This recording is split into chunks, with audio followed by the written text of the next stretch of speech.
Hi, y'all. It's good to see you again. Katie Harris sends her love. She's in Australia right now on her vacation. So I went to Oklahoma for my vacation. She went to Australia. My mom is turning 80, and my whole family's coming out to celebrate her on Friday. So we were like, we want to go hang out with our friends in Ardmore for church on Sunday. So that's why we came. My husband's actually going to be sharing a word with y'all because he's a father and it's Father's Day. So I'm just gonna. One of the things, his name's Michael, and we both work at Bethel. I'm a pastor at Bethel, and he'll tell you what he does. But he just carries such a word for the father's heart, and just in the 24 years of pastoring and taking care of people, he's really just seen such healing that people have father wounds through the ministry that he carries. So we just really felt like it was him that was to share with y'all, and then we'll do some ministry afterwards. So I'm going to let him kind of introduce himself and all that. So there you go.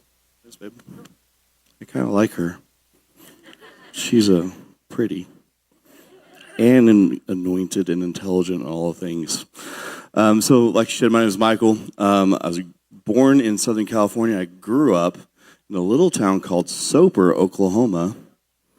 It's a good old Soper, 2 hours from here, about, unless you're driving fast, in an hour and a half, maybe. Went to school a couple years at Southeastern Oklahoma State University. Learned a lot about who I was in Atoka, Oklahoma. I love this area. Been to Ardmore on vacation because, it's a bigger city than Soper. It has more than 2 stop signs, so, it's a big city. But the, sorry. My wife and Pastor Jeremy were both like, just do whatever you want to do. My wife kept saying, go for it. So I'm going to go for it. I do have a word, but I want to share a little bit too, some other words. John. During worship, I know him, so I'm not getting not a word of knowledge for his name. I know who he is. But I saw you standing overlooking a field, and you were at the gate, and the gate was locked, had a chain on it, had a lock on it, and you're standing there. I don't even know if you do this, but you had straw in your mouth, and you had your foot propped up on a gate, and I saw a young man that was beside you, and to me immediately it was like, oh, it's a son. But I actually think it was Jesus. And you were standing up there just looking out, kind of dreaming. And the reason why I think it was Jesus was the young man said, how about we go in? And you said, it's locked, I can't. It wouldn't be right. And the boy was like, let's just try.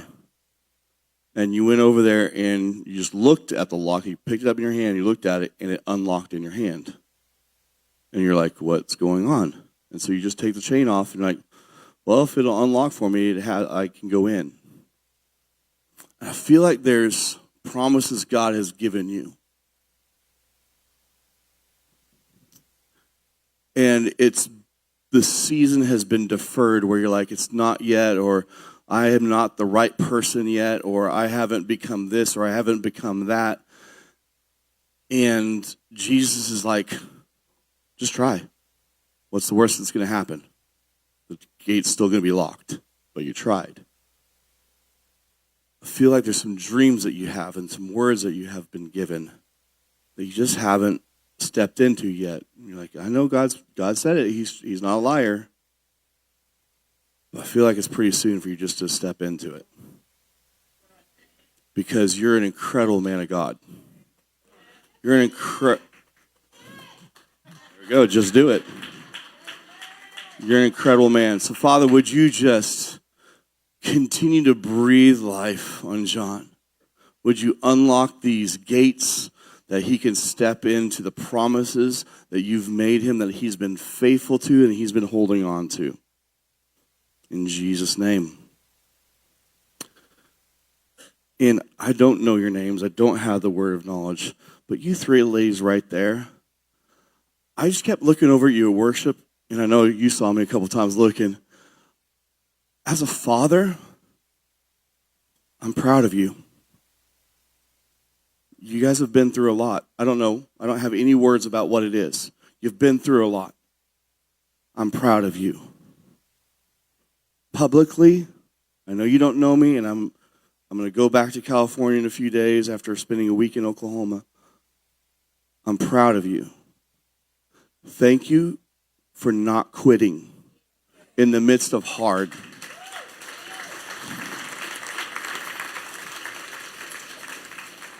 Thank you for not giving up. It would have been really easy to give up. And there's probably the thoughts of no one would even care. No one would even know. And I'm not just talking about, I'm just going to be honest, not just talking about suicide, but there's also times where you can just not show up because you don't think you matter. Thank you for showing up. Thank you for saying yes to the hard. Thank you.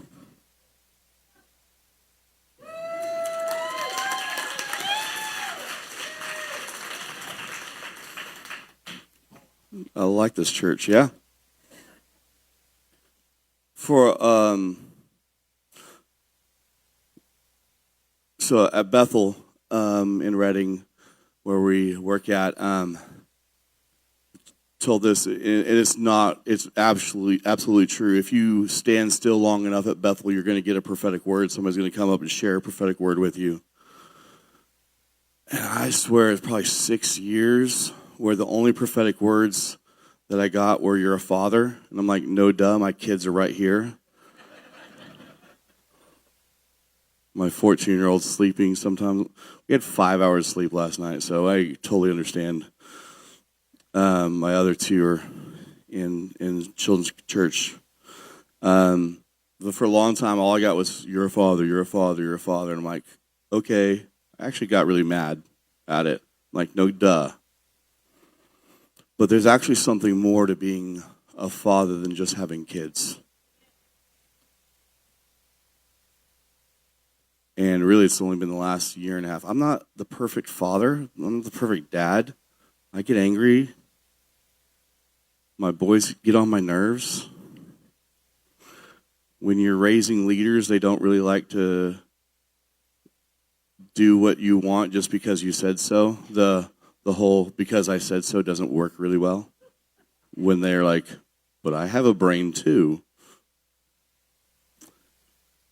I'm not the perfect father, but it's beautiful to step into part of that identity as being a father. And so that's really kind of where I'm coming from, is as a father. Like, I know Pastor Jeremy is not my spiritual son. No, you guys have never met me, but most of you have never met me before, but I'm coming as a father. I just want to speak to you from that standpoint. And my friend Marissa drove up from Dallas because she saw us coming here, so thank you for being here, Marissa. It means a lot to me that we haven't seen each other in years. It means a lot to me that you would drive up here and sit in the back just to come say hi at the end of the service. Thank you for that. That means a lot to me. It means a lot. So thank you, Marissa.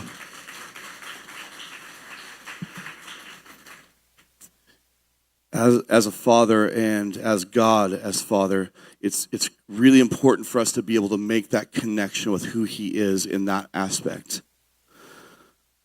And unfortunately, a lot of times our connection to God as Father is distorted because our natural fathers, our earthly fathers, aren't there. They aren't good. They don't know how to tell you they love you. They don't know how to encourage you. They don't know how to be there for you. And we get cheated out of being connected to Father God in a way, because when we say those words, all we can come up with is the image of our Father. My father passed away when I was 14, and I had a lot of good memories from him, but also, like, I didn't have my dad there when I needed him to tell me who I was. and to tell me that I'm strong and I'm capable and I'm enough. And so I'm just going to jump right in. I have permission. As a father, I'm sorry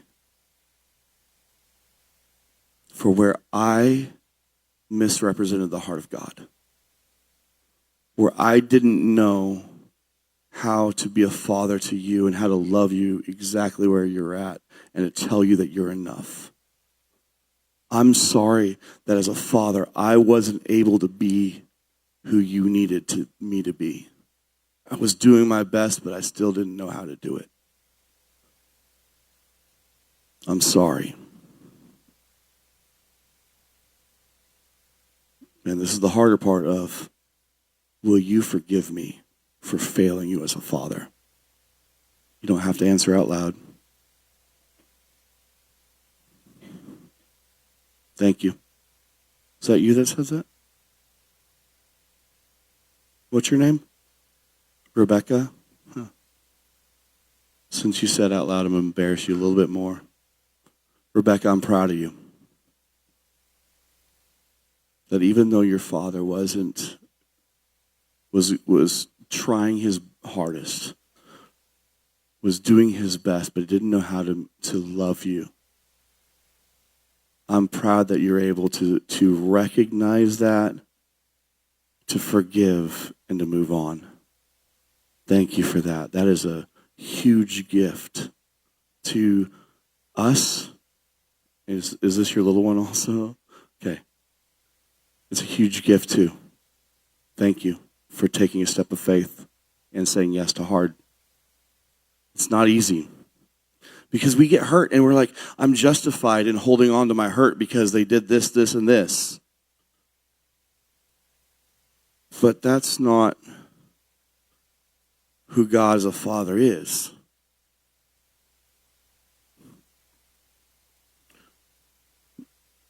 I'm going to read this portion of Scripture, Ephesians 3. 14 through 21, I'm going to read the whole thing. This is Paul. Just as a nerd, I'm a little bit of a nerd sometimes. The book of Ephesians, in some of the manuscripts, it actually doesn't say that it's to the Ephesians. It could be that this letter was kind of the only word I can think of is a manifesto of like, this is how we live as Christians. This is how we relate to each other. So even though in most of our Bibles it does say to the Ephesians, it could have just been a letter to the region, not to a specific church. And the reason why that's important is because it's not just, if I say this is a letter to Jeremy, you can pick up some keys from it, but it's not really a letter to you, it's a letter to Jeremy. But if I say this is a letter to Generation Church, anyone who comes in can pick it up. This is a letter to Christians, so anyone can pick this up. Paul, for this reason I bow my knees before the Father, from whom every family in heaven and on earth is named, that according to the riches of his glory he may grant you to be strengthened with power through his Spirit in your inner being, so that Christ may dwell in your hearts through faith, that you, being rooted and grounded in love, may have the strength to comprehend with all the saints what is the breadth and length and height and depth, and to know the love of Christ that surpasses knowledge, that you may be filled with all the fullness of God. Now to him who is able to do far more abundantly than all that we ask or think, according to the power at work within us, to him be glory in the church and in Christ Jesus throughout all generations, forever and ever. Amen. For this reason I bow my knees before the Father. A father, this word that they use for father, it literally means a nourisher, a protector, and an upholder. The hard part about being a son and being a daughter is there are a lot of times you don't know what it is that you need for life. You don't know what food it is you need to consume. If I left it to my boys, they would eat nothing but candy all the time. That's not exactly the food that they need to grow strong. And for us, it's not that God the Father is saying, it is time for you to eat a Big Mac. But it's life. It's life circumstances. This thing that's happened to you where you build a life based on the things that happen around you. You know, one of the challenges of communication is I can say a word and you can say the same word, but even though it's the same word, there's different pictures that we have inside our head of what that word means. You can say the word father, and to one person it means this, it means you're always at my games, you're always loud. And to another one, the picture of father is he's not there. I can say, this is the best car in the world. And some people have an image of a Camaro. And some people have the image of an F-150.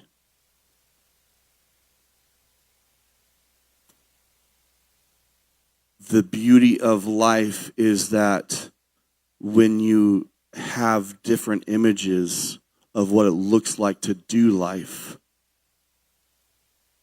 is actually learning to communicate that so that way you could build something together. I have an image of what our household should look like, and my wife has an image of what our household should look like.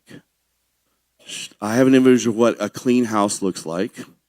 She has a completely different idea of what a clean house looks like. And if we argue, which we may have had a couple words about this, of why don't you ever clean the house? I'm like, there's not trash everywhere, it's clean. She's like, yeah, but have you smelled the house? We've got boys living at the house. Oh, that's what you mean by clean. For us to build a life together, we have to communicate our images of what life looks like and then work together to make that happen. As a nourisher, he's not just telling you this is how your life is supposed to be, because if he says that if he says that you're supposed to do all these things, that you're supposed to witness everywhere you go, to one person, to one of my friends, his idea of witnessing or sharing the gospel is to go grab the microphone at Walmart and start telling people how good God is. And then I leave. To me, the idea of sharing the gospel or witnessing is, I want to do life with somebody. I don't know what I need for my life to thrive. Father does. So we have to communicate and what that looks like. Like I said, I grew up in Soper, Oklahoma. We were a very small school at the time. I think they're still pretty small. I graduated high school with 18 people. And that was the biggest class in a long time. How many did you graduate with, babe? Do you know? Only 64, okay. Oh, yeah, you went to a small Christian school in California, too, yeah. Yeah. My son just graduated 8th grade with 60 people. I'm like, that's a lot of people. Not really. So we were so small we didn't have football. Sorry, we only had baseball and basketball, not real sports. But we played 2 seasons of baseball, fall and spring baseball. And so we were really good. And so I personally, from my sophomore year through my senior year, we went to 6 straight state tournaments. And the big thing is, when you leave Soper to come up to the big city of the city, Oklahoma City, you got to stop somewhere nice to eat. And it usually is a buffet when there's like 20 teenage boys. And so my senior year, we were going to the state tournament, and we stopped at a buffet. I think it was Sizzler, Western Sizzler. Anyway, so we went to the buffet. Everyone got their big plates of food piled high, of course, because we've never eaten before. We've never seen food before, so we had to pile there's scarcity, so, literally 6 to 8 inches high on everyone's plate. So one of our freshmen He went and sat his food down and went back for more. Went and got a little dessert plate and filled it full of butter. Okay? He didn't have any rolls or anything with it. Like, it was meat and then butter. And so a couple of us who were seniors looking at him like, he's weird. What are you doing? And he sat down, and the first thing he did is grab his spoon and get a big spoonful. And right before he put it in his mouth, we're like, Jeremy, do you like butter that much? And of course, he's very country. And butter? I thought that was Nana pudding. And I really regretted stopping him.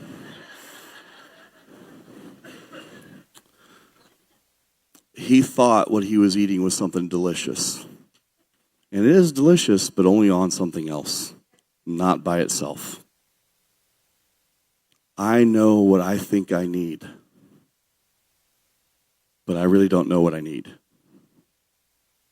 You build life not with the things that go right, but with how you accomplish things when it doesn't go right. It's easy to live in faith if you are in a monastery because you don't talk with anyone else. It's so much harder to live in faith when there are bad things that are happening around you. He's a nourisher. He gives us life. And sometimes he takes the things that were meant for evil and he turns them into good. Sometimes he takes the things that were trying to take you out and says, oh, that's a cool story. Here's the real truth. He's also a protector. Protection is something that I love. I'm the security staff manager at Bethel. So my job is to try to make sure everyone stays safe, and of course that's impossible. I have the numbers here, but I'm not going to go through them. But my wife wants me to go through them because it's interesting. Okay, all right. So Bethel Church. So the Bethel Security Group, which is us, we have through church. There's 3,000 to 5,000 people who come through every weekend. Kids church, there's 5,000 to 6,000. Oh, and that's only in the main sanctuaries. Kids church, there's 500 to 600 kids every weekend. Bethel School Supernatural Ministry, there's about 1,200 students that are on campus on a couple different of our campuses. Bethel Christian School, it's a K through 8 school. We have almost 400 students there. Conferences, we have about 7,000 to 10,000 people who will come to Bethel for conferences every year. Kids Camp, which is happening this week, they have 220 kids registered. 24 of them have never been inside a church at all, come from a lot of them are homeless. Young Saints, which is our youth ministry, there's about 380 kids every week. Young Adults Tribe, there's about 150 people who come to that every week. We have 12 different properties, including one of them is our new campus that we're building, which is about a $100 million project, and there's construction equipment that we're responsible for. So a little bit that goes on. And also the other side of the story is not just the people, but also because of our leaders, we also have celebrities, musicians, artists, governors, politicians, bigger names that you would know if I mentioned they come to Bethel also. And of course they're trying to fly under the radar, but it's like, oh, okay, here we go. This is another thing that I've got to get going on. In one day, early morning, I helped a kindergartner out who had choked on some wood chips. I intervened in a domestic dispute between two individuals who are unhoused or homeless. And I escorted a governor to go meet with some of our leaders at the same day within 8 hours. Things never stay the same at Bethel. But even though I love what I do, it's impossible to protect everyone from everything at all times. as a protector, is it possible for God to keep anything bad from happening? Yes. But why does bad still happen? People choose it. How is he always my protector when bad's happening?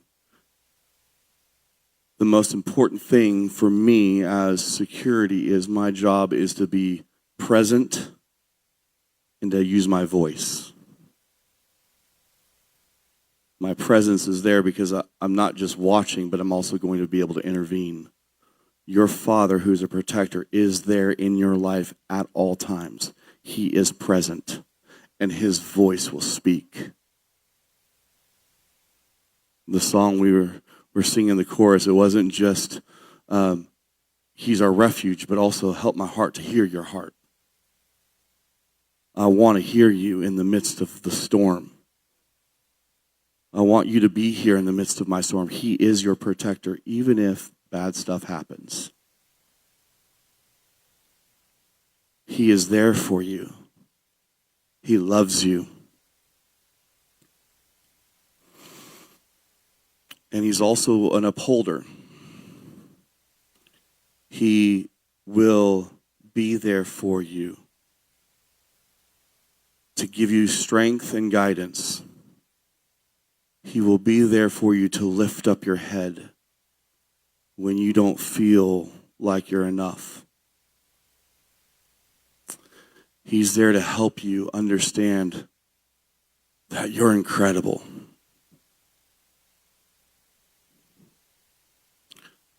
Most of us, not everyone, but most of us, the way we think of and speak about ourselves to ourselves, we would never speak about anyone else that way.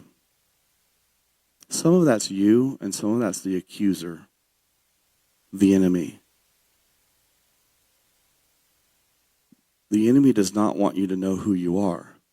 The upholder does. He wants you to, the enemy wants you to look down. But God is the lifter of our heads. It is not arrogance to say, I'm incredible, because you are made in the image of God.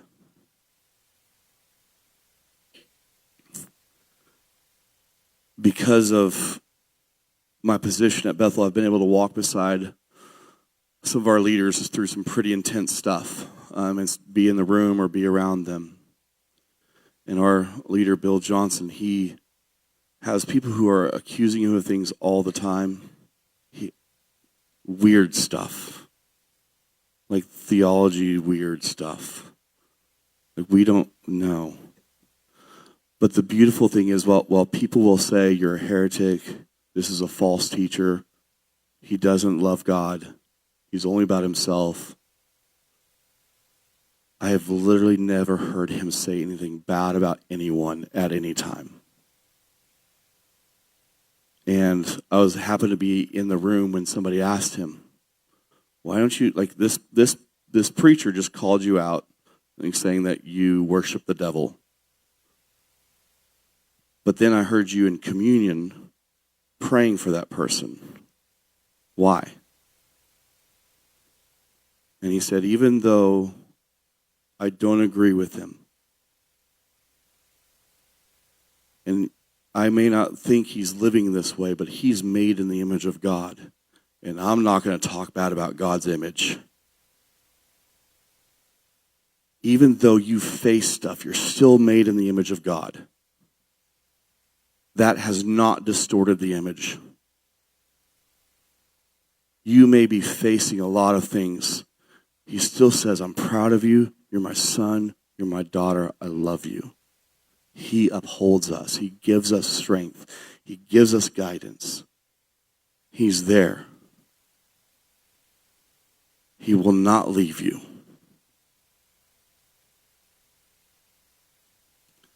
We just finished up at Bethel. We did the Braveco Men's Conference like no other conference, because it's a bunch of guys. They had a push-up contest the other day. They did tug of war in church.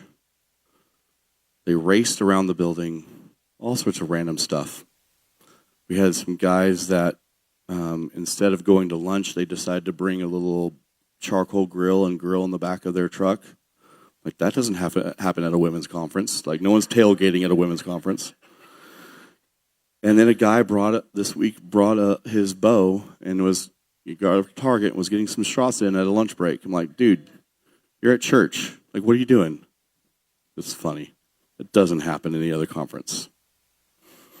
But the most significant thing that we did, I'm going to embarrass my son again. He's also extremely sore because we did we called it a rite of passage,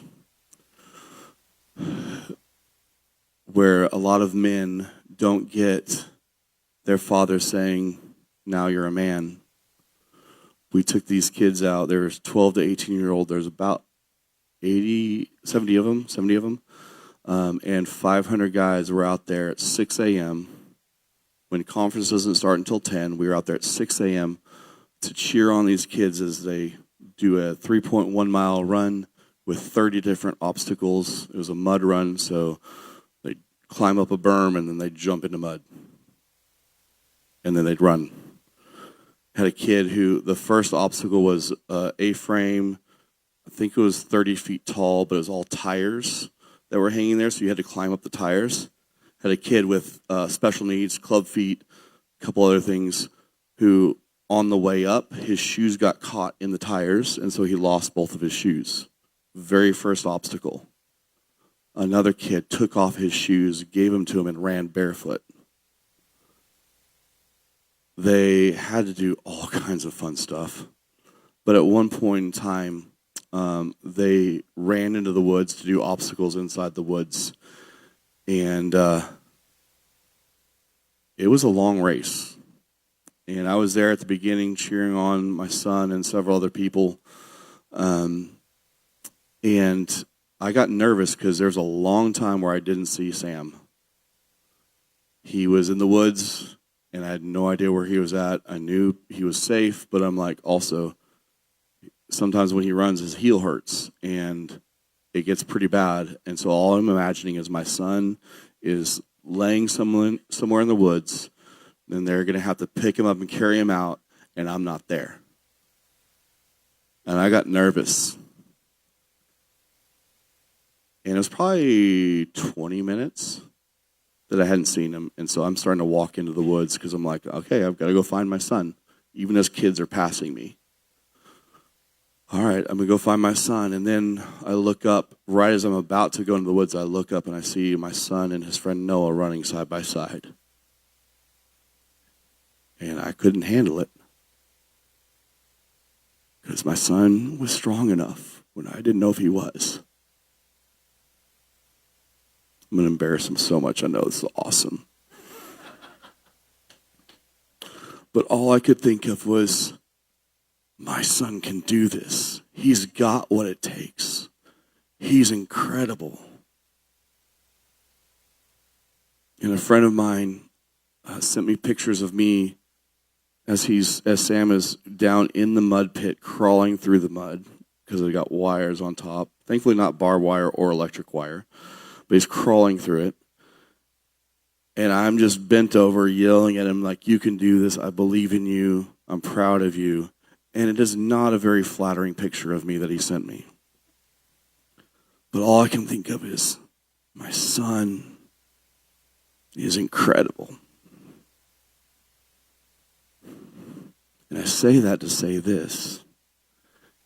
If I, being an earthly father, who has frailties and weaknesses, who is not a perfect father, if I feel that way about him crawling through mud, knowing he could check out, they had to do a walk across telephone poles. There's a water pit underneath them. These telephone poles were muddy because kids been there's before him. There's probably 50 kids that had crossed this, so it's all muddy. And as he's crossing, he slips and falls off. Doesn't get hurt, thank God. But then gets back up. and falls off again. And you could see the moment in his head where he was getting ready to quit. Because let's just walk through. I don't have to get back up on. I'm still going through the mud. Cool.